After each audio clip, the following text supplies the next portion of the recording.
بسم الله الرحمن الرحيم إن الدين عند الله الإسلام.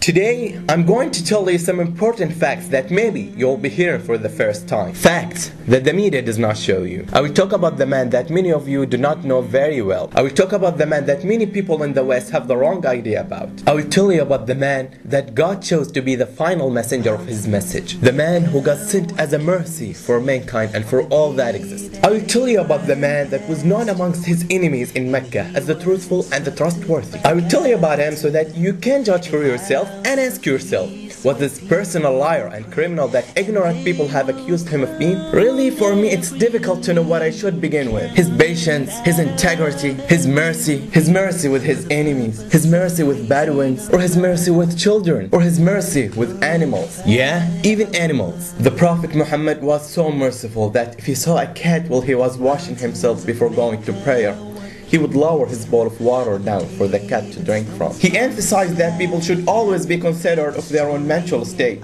He said, do not stare at a leper, because that would remind him of his affliction and hurt him further. There was once a Bedouin that came to the Prophet Muhammad, wanted to catch up with him.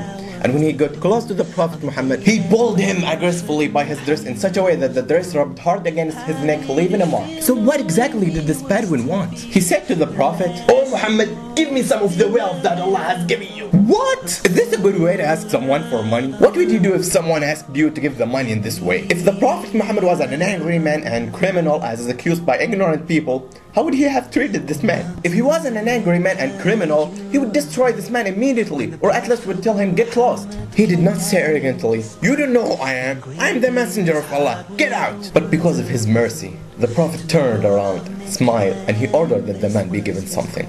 This was the manner of the Prophet Muhammad, peace be upon him. His servant Anas, may Allah pleased with him, said, I served the messenger of Allah for 10 years. I never heard him complain about anything I did. Why did you do this or that? He never criticized me for anything at all.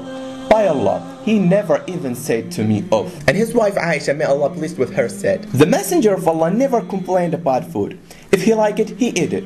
If he didn't like it, he simply left it. He did not say, why don't you cook something? He would not make problems and stress for his wife because of that. Rather than that, he would just say, in this case, I'm fasting. The Prophet was gentle in his speech, and he always spoke softly. He respected whomever he was talking with, even if this person was one of his enemies. When the Prophet began to call the people to Islam publicly, the unbelievers from his tribe were outraged because they felt this new religion insulted their ancestors and the idols they worshipped. And because they were scared of the message he brought, they decided they would approach him and offer him some things to stop his message. And they sent one of their elders called Utbah to converse with the Prophet Muhammad. Utbah got up and went to the Prophet Muhammad, and he found him sitting tranquilly. Then he came up to the Prophet Muhammad and said, "O Muhammad, who is better, you or Abdullah?" Abdullah was the father of the Prophet Muhammad, and he was not Muslim. The Prophet Muhammad remained silent in respect for his father. Then Utbah said, "Who is better, you or Abdul Muttalib?" Abdul Muttalib was the grandfather of the Prophet Muhammad, and he was not Muslim. The Prophet Muhammad remained silent in respect for his grandfather.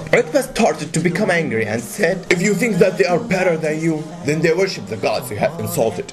And if you think that you are better than them, then speak. We may hear you say it." Utbah was shouting, displaying his anger, as the Prophet just listened silently. "If you are doing all this with a view to gain wealth, then we will join together to give you the greater rights than any person from our tribe. And if you are doing all this because you desire women, then choose amongst us the best women, and we will give you 10 more like her. If ambition moves you, then we will make you our chief." Utbah continued offering, but the question here was, if a man claims to be a prophet of God, and he was in the beginning of his message, why is he doing all this? What goal he is trying to achieve? If he was a liar and not the messenger of God, why would he refuse all that? He wants fame. I would agree with you in the case of if he was in the middle of his message and he had so many followers, but he was offered leadership, wealth, and women to stop his message in the beginning of his message when he had a few followers. If he was a liar, why would he refuse all that if those things were what he was trying to get? Utbah continued to speak with the Prophet Muhammad in an insulting manner, but the Prophet did not interrupt him. After Utbah had made his offers, he was waiting for a response. Then the Prophet asked him, Have you finished, O Abu Walid? His name Utbah, but the Prophet called Utbah by the name that most beloved to Utbah, which is Abu Walid, despite him disrespect the Prophet Muhammad. Utbah was not surprised at the manner of the Prophet Muhammad, and he simply replied, "Yeah." The Prophet then recited verses from Quran. I cannot tell you the rest of the story because I don't want to take up more of your time. But look at how he was respectful to the one who was disrespectful and an enemy to him. He did not interrupt him and say, "Shut up, I'm a prophet and the messenger of Allah." The Prophet listened silently to him. Then he said, "Have you finished, O Abu Walid?" This was the manner of the Prophet Muhammad. He was a man who was always gentle when he dealt with people, and he is the best example to follow. This all took place in Mecca, where the unbelievers kicked him out, where they killed and tortured his companions. After his exile, when the Prophet returned to Mecca in victory, he looked around at Mecca and he looked at its residents. He reflected upon how they had fought against him, put him under unbearable stress, turned people away from him, murdered and tortured his companions. He began to pass by all the places where he was abused and ridiculed. How often did he hear in those places, "Oh crazy! Oh magician! Oh liar!" On that day, the promise God gave to him had come true, and he passed through them as a powerful leader. So how did he feel as he entered Mecca? He didn't say, "Today is a day of retaliation and I will kill you." He did not strut around with pride and arrogance. No, instead, he bowed his head in humility and reverence to his Lord upon witnessing the victory that Allah has blessed him with. He had the chance for revenge, but he did not take it out because of his mercy. This was the manner of the Prophet Muhammad. وما أرسلناك إلا رحمة للعالمين. Could this person be a liar or criminal as the ignorant people have accused him? And why should he lie? He didn't look to glorify himself. All that he was doing was telling what was revealed to him and calling people to worship the one and only true God. The same message as that of all the messengers before him. Noah, Abraham, Moses, and Jesus, peace be upon them all. He did not command people to believe in him only. He commanded us to believe in all the messengers and prophets.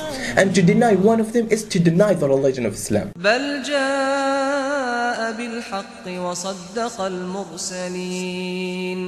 And if he was looking to glorify himself, he was offered leadership, wealth, and women to stop his message when he was in fragile situation. And he was in the beginning of his message, and there were only a few followers with him. So why were they offering these things to Muhammad if he was in fragile situation? Why did not they kill him and end everything? Because Abu Talib, the Prophet's uncle, was one of the leaders of Mecca. He was not Muslim, but he was protecting the Prophet Muhammad. Even though they tried secretly, but they failed. Abu Talib knew that the Prophet Muhammad was messenger of God, but he did not change his religion because he was afraid of people saying that he left the religion of his forefathers. There are many people who don't want to change their religion because they were born and reside in that faith. Don't be that person. I bear witness that there is no God but Allah, and I bear witness that Muhammad is the messenger of Allah, and I bear witness that Jesus is the slave of Allah and his messenger. Thanks for taking your time to watch this video.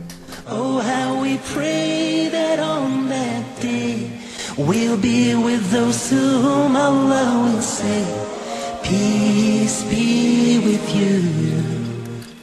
I am pleased with you.